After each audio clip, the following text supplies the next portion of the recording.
ആദ്യമായി ഈ ഊരൊരുക്കം 2026 ഔപചാരികമായിട്ടുള്ള ഉദ്ഘാടനം നിങ്ങളുടെ എല്ലാവരുടെയും അനുവാദം ചോദിച്ചുകൊണ്ട് നിർവഹിച്ചതായിട്ട് അറിയിക്കുന്നു.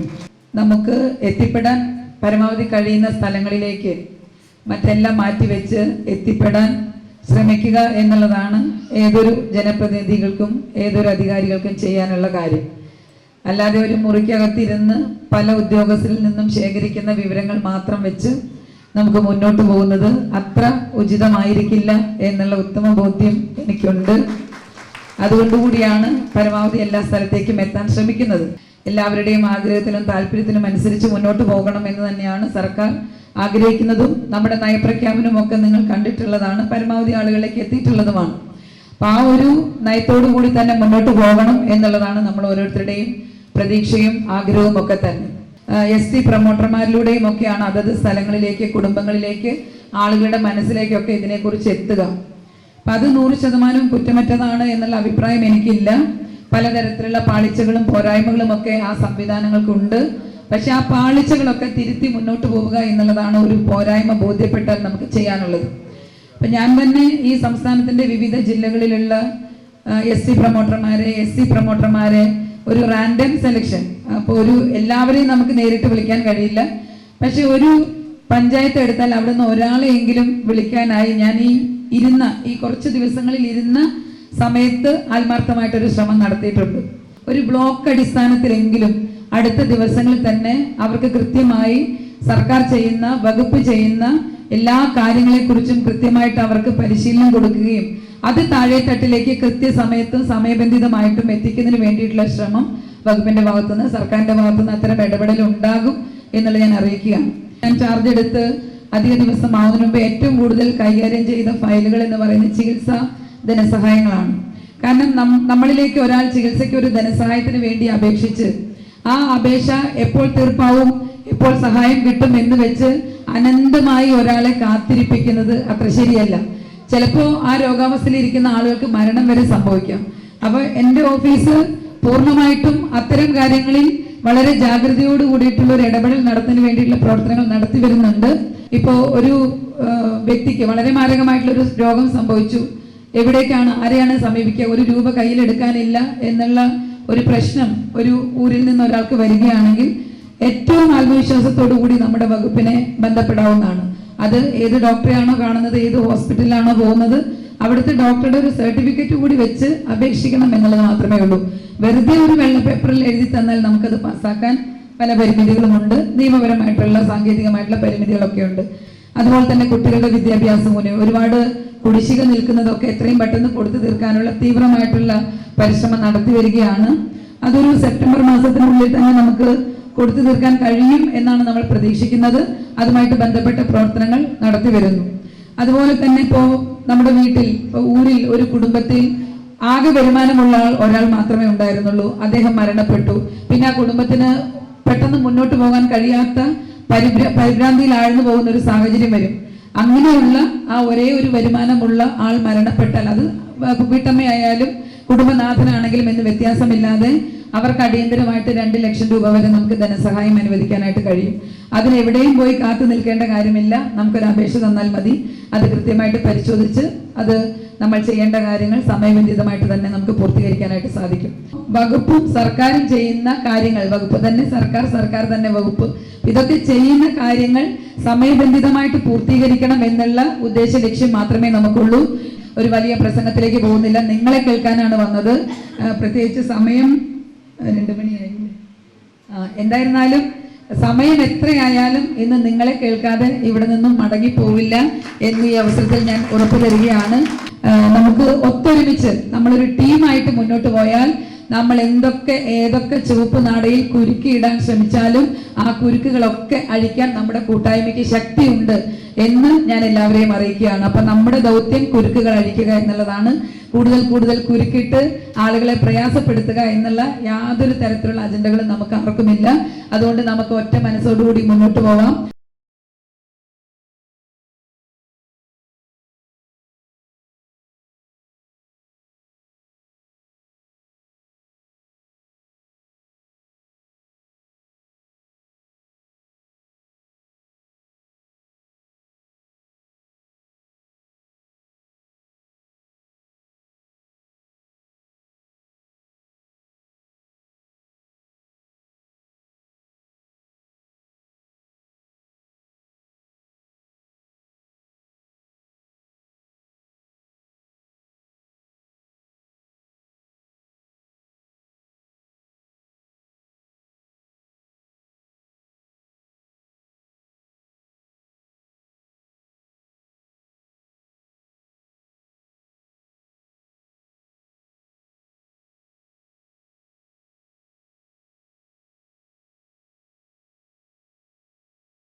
ആദ്യമായി ഈ ഊരൊരുക്കം 2026 ഔപചാരികമായിട്ടുള്ള ഉദ്ഘാടനം നിങ്ങളുടെ എല്ലാവരുടെയും അനുവാദം ചോദിച്ചുകൊണ്ട് നിർവഹിച്ചായിട്ട് അറിയിക്കുന്നു. നമുക്ക് എത്തിപ്പെടാൻ പരമാവധി കഴിയുന്ന സ്ഥലങ്ങളിലേക്ക് മറ്റെല്ലാം മാറ്റിവെച്ച് എത്തിപ്പെടാൻ ശ്രമിക്കുക എന്നുള്ളതാണ് ഏതൊരു ജനപ്രതിനിധികൾക്കും ഏതൊരു അധികാരികൾക്കും ചെയ്യാനുള്ള കാര്യം. അല്ലാതെ ഒരു മുറിക്കകത്തിരുന്ന് പല ഉദ്യോഗസ്ഥരിൽ നിന്നും ശേഖരിക്കുന്ന വിവരങ്ങൾ മാത്രം വെച്ച് നമുക്ക് മുന്നോട്ട് പോകുന്നത് അത്ര ഉചിതമായിരിക്കില്ല എന്നുള്ള ഉത്തമ ബോധ്യം എനിക്കുണ്ട്. അതുകൊണ്ടുകൂടിയാണ് പരമാവധി എല്ലാ സ്ഥലത്തേക്കും എത്താൻ ശ്രമിക്കുന്നത്.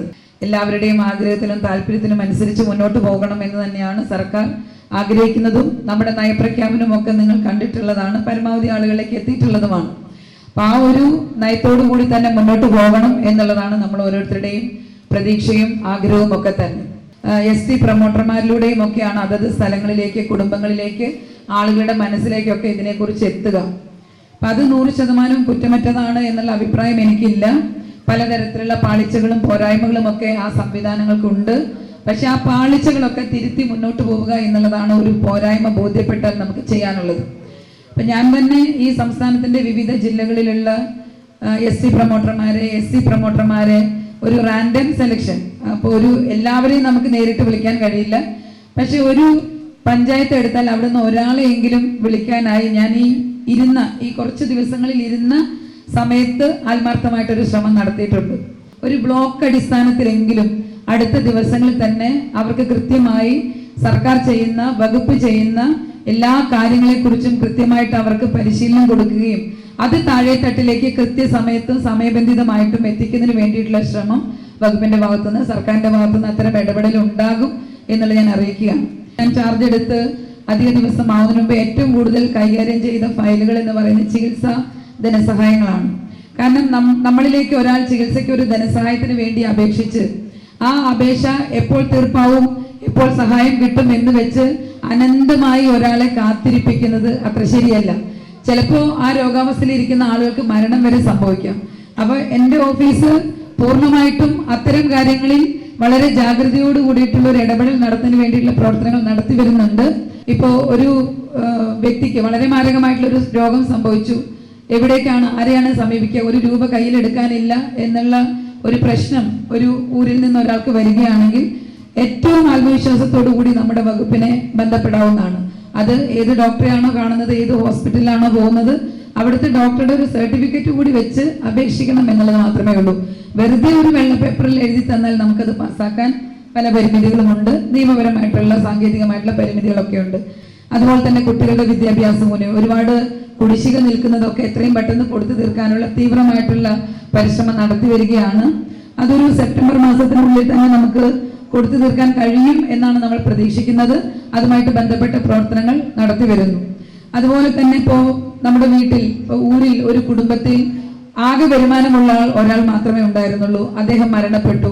പിന്നെ ആ കുടുംബത്തിന് പെട്ടെന്ന് മുന്നോട്ട് പോകാൻ കഴിയാത്ത പരിഭ്രാന്തിയിൽ ആഴ്ന്നു പോകുന്ന ഒരു സാഹചര്യം വരും. അങ്ങനെയുള്ള ആ ഒരേ ഒരു വരുമാനമുള്ള ആൾ മരണപ്പെട്ടാൽ, അത് വീട്ടമ്മയായാലും കുടുംബനാഥനാണെങ്കിലും എന്ന് വ്യത്യാസമില്ലാതെ അവർക്ക് അടിയന്തരമായിട്ട് 2 ലക്ഷം രൂപ വരെ നമുക്ക് ധനസഹായം അനുവദിക്കാനായിട്ട് കഴിയും. അതിനെവിടെയും പോയി കാത്തു നിൽക്കേണ്ട കാര്യമില്ല. നമുക്കൊരു അപേക്ഷ തന്നാൽ മതി.